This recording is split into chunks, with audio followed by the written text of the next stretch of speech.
band. What? Come on now. It's like the Beatles. So inside the guts of this is this is the saw blade right here. Oh, I'm so sorry. No, do you want to come here? Band. I don't get it. You get a better view. I still don't get it. You don't get it? No. Oh, okay. So see, like on the table saw in the back there, there's a motor belt like that goes around. Sure. No. Don't say sure. Do you see it in the motor? Yeah. Okay. So go to the right of that. See where it pops. Oh yeah. Yeah. Okay. You might still. Smile. You might still forget it. Like, I might get It's more like a reel saw. It's like a film reel. Film reel saw. That turns, doesn't it? Yeah. It's important to know how this one. Or I guess you will notice as I teach you these tools, I teach you how they work, which helps, I think, and when you come to approach it, because you'll know what to look for, and if things are sounding wrong or going wrong, you'll know where to sort of pause and look. Anyway, and also I think it's super fun. Okay, so these guys spin around. This blade pops off its wheels often. If it happens to you, it is okay. Alright? It is way okay. But I do ask that you tell the fellow as soon as humanly possible, because your peer will go to use the tool and it will not work and they'll be sad. And I'll let people know. I'm the person who can fix it, so it just needs to wait till I come back in to fix it. Alright. These are super old school, and I adore them because they're like all analog as well. All right, so now we know.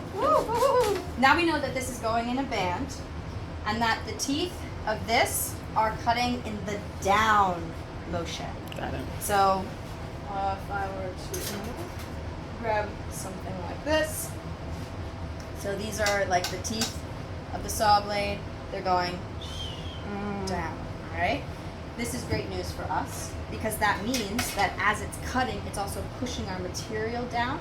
And so when we're using this tool, it's very important that we maintain a relationship between the table and the material because it's going to push it down. Like let's say I wanted to use this and I wanted to cut up here, what would happen is it would push it down for me. All right? If it was cutting in the opposite direction, then it would be lifting up as I cut it. And my job would be to hold it down. What kind of wood is The this? world is calling me right now. Oh, sorry. Does that make? What'd you say? What kind of wood is that? This is plywood. Plywood. Okay. This is 1/4 inch plywood, made up of a bunch of different layers of wood. It's nice and thin and lovely. Yes. So, what's the difference between other than the direction? Well, the type of cut you can make is different. So this one's not 4 miter cuts, but you can also start to make some curves on this Okay. tool. It's a lot less precise and more freeform.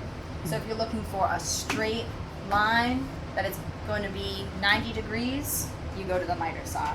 If you're like don't mind too much and you just want to cut off a little bit of material, you can come to the band saw. Excellent question. Can you go as thick with that one, or is it for small wood? I like it for smaller wood. You can go thick, but what happens is so as I expose the blade here, you'll see it's like kind of cute. So it can Thin. it can move. It's supposed to be springy. It's supposed to have a nice spring to it. So if you were to cut something that's thicker, there's a chance that instead of it being 90 degrees, it's kind of like this, depending on what type of pressure it's under. So it cuts like that. How thick do you go if you're using it? I use this for thin. Like Just thin. yeah, like you can go 2 inches if you want, but I like the thinner plywood. The piece, so this is one of the reasons why I choose the wood that I've chosen for y'all, because this works great. So that like 1 inch thickness is fantastic for this tool. It's also fantastic for this tool. Okay. So this is catered so you can have a good time, whatever saw blade you want to hang out with. Also, I keep saying whichever one you want to hang out. If you want to hang out with them all, you can. All right, like you don't have to choose because this happens sometimes. Just so you know. So you can do waves. Yeah, Or draw on within it. reason. Like if Within you reason. had pencil when you were doing like a pattern, or Like would that. you use that? What's that I other love little this one? Scroll saw. Yeah. Okay. Yeah. We don't have a scroll saw. Sorry. Oh, I know. that's This is the closest we have. Why? And the jig. You can use the jigsaw though. You might be a candidate for the jigsaw. Anyway, okay. So setting this tool On the back here, there's a knob. This is going to lock and unlock the guard. The guard is the thing that protects our hands from the blade, and we thank it very much for its service. It also keeps the blade in line. So if you kind of look at this part here, you'll see that there's like these 2 blocks that hold it in place, and there's also one behind it for when it's pushing and there's lots of pressure. Okay. So when I set the guard, I'm going to unlock the knob on the back. I'm going to handle the guard from this piece back here, which is the part that moves it up and down. You can do it here, but the blade is exposed on this inner side, so just mind your fingers, please. It's very precise how we get it into place. I just use my finger. Yeah. Jokes.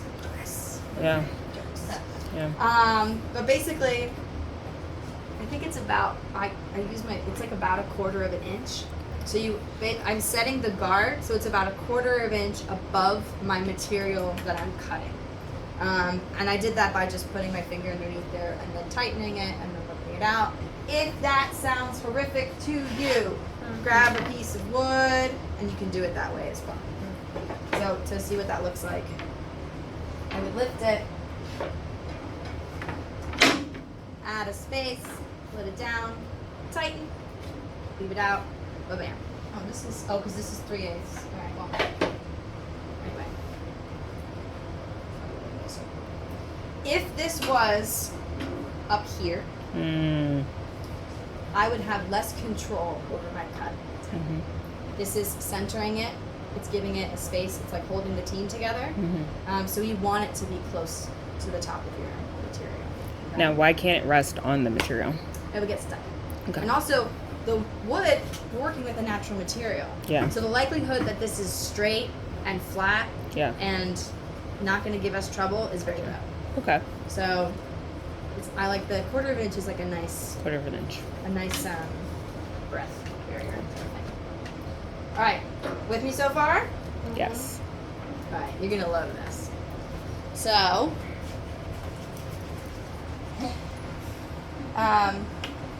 to turn it on is going to be this little tiny switch in the front of the machine. That's going to start our rotation. It's going down. Keep this in mind. When I'm using this tool, I am never putting my hand in the path of the blade. This doesn't have an emergency off, so if you accidentally slip or push or anything like that, your hand will continue where it's pushing. But there's a way, I know you don't have to do that though. You never have to put your hand in there. You just don't. You can put your hands to the side. You can put it on either side. That's like, that's the stuff. But let's say that you're like, oh no, I have this really tiny corner. I need to get something. You can grab a piece of anything, any wood that looks like it's an offcut. So this is not someone's prized possession. Also, because of the project, be aware of these in case someone is being very intense about all of the wood of their board. So make sure you collect all the pieces if you collect the pieces. Or if you see one of these hanging around, be like, is this so nice? Word. Okay? So let's say I really wanted to get something cut like this and I wanted control. I can use an offcut and I can push it around. Right? You want to come over here? Come on over. I'm looking for this. So you can we're gonna. Alright, whatever. I'll cut it. Get to speed.